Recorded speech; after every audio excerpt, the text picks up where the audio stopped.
Hey guys, I am Deepali Agarwal and welcome back to my YouTube channel for my scholars. So आज की video में हम लोग पढ़ने वाले हैं एक बहुत ही इंटरेस्टिंग एंड बहुत important topic, that is minimum spanning tree. ये आपके गेट के, प्लेसमेंट प्रिपरेशन के एंड कोर्स करिकुलम के पर्सपेक्टिव से बहुत ही इंपॉर्टेंट है। तो आज की वीडियो में हम लोग देखेंगे कि मिनिमम स्पैनिंग ट्री बेसिकली होता क्या है, how it is different from binary tree and the graph, और कैसे आप किसी ग्राफ पर मिनिमम स्पैनिंग ट्री एल्गोरिथम्स लगा सकते हैं। So let's get started with the video. Okay, तो सबसे पहले मैं आपको ये बताती हूँ कि स्पैनिंग ट्री जो ये टॉपिक हम लोग पढ़ रहे हैं, इसकी एप्लीकेशंस क्या हैं। कि अगर आपको एक बार एप्लीकेशन समझ में आ जाती है तो आपको एटलीस्ट ये समझ में आ जाएगा कि स्पैनिंग ट्री क्यों रिक्वायर्ड है एंड कैसे एक्चुअली वर्क करता है, राइट। तो एक बहुत ही बड़े एग्जाम्पल में बताती हूँ जो आप जनरली आप लोग देखते हैं कि कंप्यूटर नेटवर्किंग की अगर हम बात करें, कंप्यूटर नेटवर्किंग में जो राउटिंग होती है, कंप्यूटर नेटवर्क राउटिंग, सुना होगा आप लोगों ने इस टॉपिक राउटिंग, या आप जब थर्ड ईयर में कंप्यूटर नेटवर्क्स पढ़ते हैं सब्जेक्ट, उसका पार्ट है राउटिंग। तो राउटिंग क्या होता है कि आपके पास मान लीजिए कि कुछ ABCDE कुछ ये नोड्स हैं, या फिर आप कह सकते हैं सिस्टम्स हैं, और ये कुछ कनेक्टेड हैं एक दूसरे से कुछ इस तरीके से ठीक है, इस तरीके से कुछ कनेक्टेड है, और ये क्या है, ग्राफ है। अब हम लोग यहाँ पर क्या चाहते हैं, रिक्वायरमेंट क्या है कि ये सभी नोड एक दूसरे से कनेक्टेड हों but with minimum number of edges and without forming any cycle. Cycle means, देखिए साइकिल मैंने आपको वैसे पहले भी बताया है, साइकिल क्या होता है, जैसे कि जिसका सोर्स और किसी भी राउट में या किसी भी पाथ में अगर सोर्स और डेस्टिनेशन सेम है, दैट मीन्स वहाँ पर एक साइकिल है। जैसे कि मान लीजिए हम बात करते हैं इस पाथ की, A to B, B to C and then C to A, ये एक साइकिल है। ऐसे हम बात करें तो A to B, C, E, D and A, ये भी एक साइकिल है। B, C, E, D, B, ये भी एक साइकिल है। मीन्स जहाँ पर एक पाथ ऐसा जिसमें कि सोर्स और डेस्टिनेशन दोनों सेम है, उसको हम लोग क्या बोलते हैं, साइकिल। तो हमारी रिक्वायरमेंट ये है कि हमारे पास मिनिमम नंबर ऑफ एजेस हों ग्राफ में, एंड इसके अलावा कोई भी साइकिल नहीं होनी चाहिए। तो ऐसे ट्रीज को, या फिर अगर आप इस ग्राफ में से ऐसा कुछ फॉर्म निकालोगे जिसमें ये दोनों रिक्वायरमेंट्स फुलफिल होती होंगी, उसको हम लोग बोलते हैं स्पैनिंग ट्री। ये अब मैं अगर इसकी डेफिनेशन की बात करती हूँ तो डेफिनेशन पर हम लोग आते हैं। तो जब हम लोग कंप्यूटर नेटवर्क राउटिंग करते हैं तो वहाँ पर यही पर्पस हम लोगों का रहता है कि एक तो साइकिल वहाँ पर फॉर्म नहीं हो, एंड इसके अलावा जो नंबर ऑफ कनेक्शंस हैं नोड्स के बीच में वो मिनिमम हो। ठीक है, तो अभी मैं आपको पहले डेफिनेशन उठाते हैं हम इसकी, और डेफिनेशन के अकॉर्डिंग देखते हैं कि डेफिनेशन क्या कहती है स्पैनिंग ट्री की, कि a subset of graph G which has all the vertices covered with minimum possible number of edges। जैसे कि हमने यहाँ पर बताया, पर्पस क्या है हमारा कि ये सारे नोड्स कनेक्टेड होने चाहिए। ठीक है, सारे नोड्स उस ट्री में एग्जिस्ट करने चाहिए, बट उनके बीच में जो कनेक्शन है वो मिनिमम नंबर ऑफ एजेस होनी चाहिए। ठीक है, देखो जैसे यहाँ पर अगर मैं इसकी बात करती हूँ, तो अगर मैं इसको कुछ इस तरीके से बना दूँ, ABCE एंड D, कुछ इस तरीके से अगर मैं बना दूँ, तो देखो सारे नोड्स कनेक्टेड हैं और possible minimum number of edges हैं यहाँ पर, तो ये भी एक स्पैनिंग ट्री है। ठीक है, इसके अलावा क्या कहते हैं, it does not has a cycle, कोई भी साइकिल इसमें नहीं होनी चाहिए। इट कांट बी डिसकनेक्टेड, ये चीज़ नहीं होनी चाहिए कि हमने कहा है कि मिनिमम नंबर ऑफ एजेस हैं तो आपने किसी नोड को छोड़ दिया, वो नोड कवर ही नहीं हुआ, वो डिसकनेक्टेड हो गया ग्राफ से। जैसे कि ये वाला जो हमारा एग्जाम्पल था, आपने मान लीजिए कि ये वाली एज ही नहीं बनाई, ठीक है, ये वाला कनेक्शन ही नहीं दिया, तो क्या हुआ, ये डिसकनेक्टेड ग्राफ हो गया। जो नोड D है वो पार्ट नहीं है अब इस कनेक्शन का, इस कनेक्टेड ग्राफ का। ठीक है, ये इससे अलग हो गया है, तो ये क्या कहलाता है, डिसकनेक्टेड ग्राफ कहलाता है। तो ये सिचुएशन भी नहीं आनी चाहिए, हमें मिनिमम नंबर ऑफ कनेक्शंस रखने हैं, बट किस तरीके से कि सभी नोड्स कवर होने चाहिए, सभी नोड्स कनेक्टेड होने चाहिए। A graph can have more than one spanning tree. हम लोग अभी देखेंगे, पढ़ेंगे ये चीज़ कि स्पैनिंग ट्री जो है यूनिक नहीं होगा, एक ग्राफ में मल्टीपल स्पैनिंग ट्रीज एग्जिस्ट कर सकते हैं। All the spanning trees have same number of edges, that is n-1। Yes, मैं ये भी आपको प्रूफ करके भी दिखाऊंगी कि जितने भी स्पैनिंग ट्रीज होंगे उनमें n-1 नंबर ऑफ एजेस होंगे। n इसमें क्या है, नंबर ऑफ वर्टिसेस हैं। ठीक है, and spanning tree is minimally connected. Minimally connected का क्या मीनिंग है कि अगर आप किसी ग्राफ से कोई भी एक एज डिलीट कर दें तो वो ग्राफ डिस्कनेक्टेड हो जाता है। तो ऐसे ग्राफ्स को हम लोग मिनिमली कनेक्टेड कहते हैं। कुछ ये हमारे पास एक ग्राफ है, हमें बोला गया है कि we have to find out the spanning tree from this graph. तो स्पैनिंग ट्री के देखिए क्या क्या कंडीशंस हैं। स्पैनिंग ट्री ये कहता है कि एक तो सारे नोड्स जो हैं कवर होने चाहिए, जो आप ट्री बनाने वाले हो स्पैनिंग ट्री, उसमें सारे नोड्स आने चाहिए, कवर होने चाहिए, but with minimum number of edges. और इसके अलावा दूसरी चीज़, कोई भी साइकिल नहीं होनी चाहिए। तो देखिए क्या कौन कौन से स्पैनिंग ट्रीज पॉसिबल हैं।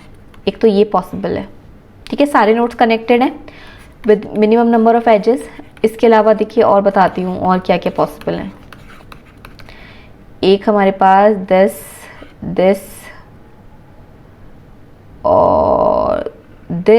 और दिस, ये भी एक हमारा क्या है, स्पैनिंग ट्री है। इसी तरीके से और भी हो सकते हैं यहाँ पर ABCDE,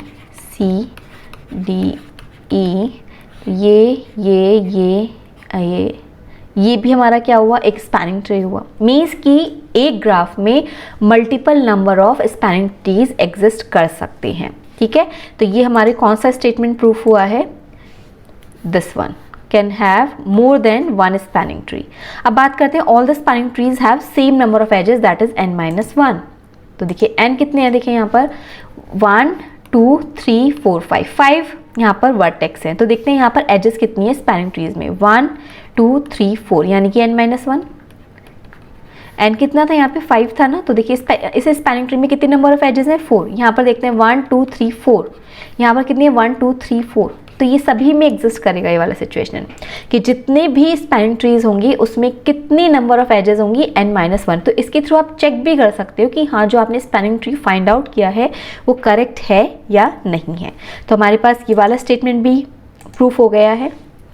this one, spanning tree is minimally connected. इसको देखते हैं हम लोग। मिनिमली कनेक्टेड मैंने आपको क्या बताया, जैसे मान लीजिए हम लोग इस ट्री की बात कर रहे हैं, इस स्पैनिंग ट्री की। तो अगर मान लीजिए कि मैं इस वाली एज को डिलीट कर देती हूँ यहाँ से, तो देखो क्या होगा।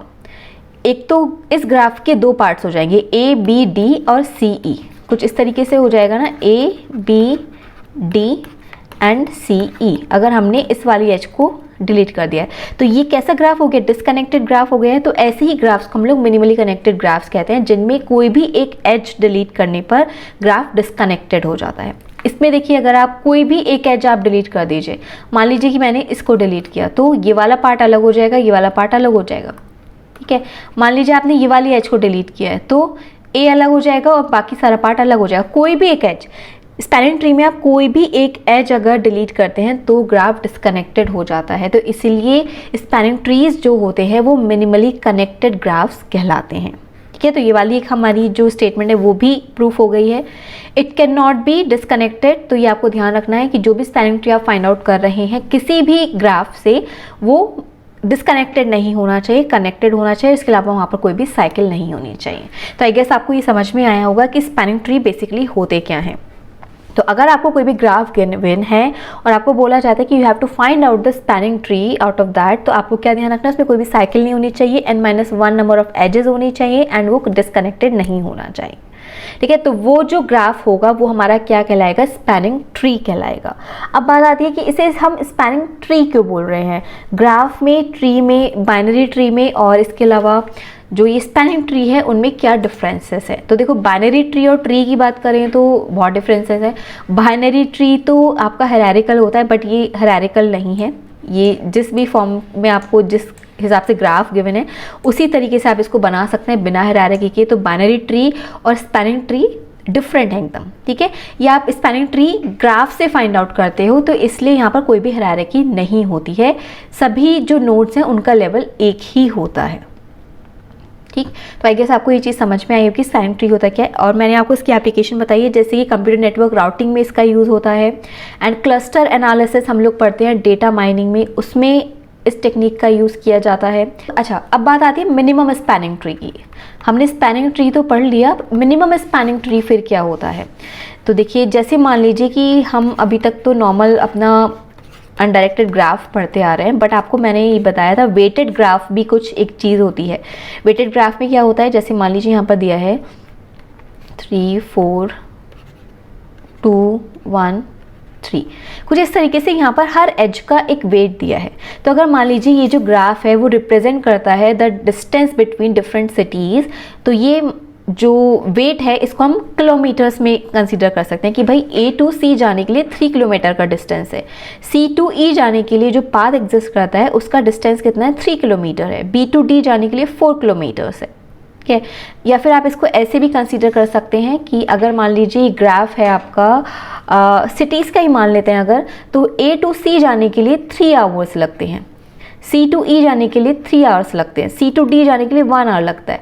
तो आप इसको ऐसे भी कंसीडर कर सकते हैं, ये डिपेंड करेगा कि आप क्या एप्लीकेशन बना रहे हैं। ठीक है, तो मिनिमम स्पैनिंग ट्री तो आपको समझ में आ गया। स्पैनिंग ट्री में तो क्या होगा कि आपके पास सारे के सारे नोड्स कनेक्टेड होंगे, बस किस तरीके से कनेक्टेड होंगे कि वहाँ पर कोई भी साइकिल नहीं होगी। बट जो यानी कि स्पैनिंग ट्री आपके पास मल्टीपल वहाँ पर एग्जिस्ट कर सकते हैं, right, like this. But minimum ये भी एक स्पैनिंग ट्री है, ये भी एक स्पैनिंग ट्री है, बट मिनिमम स्पैनिंग ट्री क्या कहता है कि ये जो वेट्स हैं, इन वेट्स के अकॉर्डिंग जिसका भी वेट मिनिमम आता है वो मिनिमम स्पैनिंग ट्री होगा। मतलब जैसे मान लीजिए कि 2 3 4 और 3, इसका वेट निकालिए, 2 + 3 का वेट आएगा कितना, 12 आएगा, 4 + 2 + 3 + 3, इसका वेट निकालते हैं कितना आएगा, देखिए 2 था, ये 3 था, ये 4 था और 2 था, 4 5 6 7 8 9 10 11, इसका वेट आ रहा है 11। तो अगर हम इन दोनों स्पैनिंग ट्रीज की बात करें तो इसमें मिनिमम वेट किस ट्री का है, इस ट्री का है। दोनों ही स्पैनिंग ट्रीज हैं for this graph, but minimum weight किस केस में आ रहा है, इस वाले ग्राफ में आ रहा है, इस वाले ट्री में आ रहा है। तो इसलिए ये क्या कहलाएगा, मिनिमम स्पैनिंग ट्री कहलाएगा फॉर दिस ग्राफ। ठीक है, तो जितने भी पॉसिबल स्पैनिंग ट्रीज है किसी भी ग्राफ के लिए वो फाइंड आउट किए जाए एंड उसके बाद सबका वेट फाइंड आउट किया जाए एंड देन जिसका भी वेट मिनिमम आता है उसके थ्रू हम लोग पता कर सकते हैं कि भाई मिनिमम स्पैनिंग ट्री कौन सा है। तो आई गेस आपको ये क्लियर होगा कि मिनिमम स्पैनिंग ट्री क्या होता है। बट क्या ये फिजिबल है कि आप एक ग्राफ बनाएं और उस ग्राफ के जितने भी स्पैनिंग ट्रीज हैं वो पॉसिबल हैं वो सब बनाएं और उसके बाद उनका वेट फाइंड आउट करें, फिजिबल नहीं है। तो इसलिए हमारे पास minimum spanning tree find out करने के लिए 2 एल्गोरिदम्स हम लोग यूज़ करते हैं। एक तो हम लोग यूज़ करेंगे क्रुस्कल एल्गोरिदम का, क्रुस्कल, और एक हम लोग यूज़ करेंगे प्रिम्स एल्गोरिदम का। ये 2 एल्गोरिदम्स यूज़ की जाएंगी in order to find out the minimum spanning tree out of a graph. तो ये चीज़ अब हम लोग पढ़ेंगे नेक्स्ट वीडियो में कि क्रुस्कल एल्गोरिदम को आपको किसी ग्राफ पर कैसे अप्लाई करना है एंड देन उसके थ्रू आप कैसे मिनिमम स्पैनिंग ट्री को फाइंड आउट कर सकते हैं। ये जो टॉपिक है गाइज बहुत इंपॉर्टेंट है आपका गेट के पर्सपेक्टिव से। गेट में इसमें क्वेश्चन ज़रूर आता है इसकी कॉम्प्लेक्सिटी से रिलेटेड, या फिर may be spanning tree find out करने के लिए बोल दिया जाता है total number of spanning trees कितने पॉसिबल होंगे, या फिर आपकी जो कोर्स करिकुलम का पार्ट है वहाँ पर भी मिनिमम स्पैनिंग ट्री से क्वेश्चन ज़रूर आता है। एंड जो प्लेसमेंट प्रिपरेशन की बात हम लोग करते हैं तो वहाँ पर आपके पास इससे रिलेटेड बहुत सारे प्रॉब्लम स्टेटमेंट्स आ सकते हैं कि आपको कोई भी प्रॉब्लम स्टेटमेंट गिवन है, लाइक कि आपको गूगल मैप से रिलेटेड कोई प्रॉब्लम स्टेटमेंट गिवन है, कुछ सिटीज़ गिवन है और आपको बोला जाता है कि you have to find out a single path among all the cities, वो भी किस तरीके से कि हर सिटी के बीच में मिनिमम डिस्टेंस हो। तो उसके लिए भी हम मिनिमम स्पैन ट्री का यूज़ कर सकते हैं। ठीक है, तो इस तरीके से मिनिमम स्पैन ट्री ये टॉपिक बहुत इंपॉर्टेंट है, तो ये हमें बहुत अच्छे से पढ़ना है। तो अब हम नेक्स्ट वीडियो में देखेंगे कि क्रुस्कल एल्गोरिदम को कैसे आपको अप्लाई करना है किसी भी ग्राफ पर। So stay tuned. So I hope guys आप लोगों को ये वीडियो क्लियर हुआ होगा, और अगर आपको कोई कन्फ्यूजन है तो you can ask me in comment section. मैं पूरी कोशिश करूँगी कि आपको आपके कमेंट्स का रिप्लाई कर सकूँ। सो नेक्स्ट वीडियो में अब हम लोग देखेंगे कि कैसे क्रुस्कल एल्गोरिदम को आप किसी ग्राफ पर अप्लाई कर सकते हैं एंड देन उसको कैसे इंप्लीमेंट कर सकते हैं using Java. So stay tuned, thank you, good luck.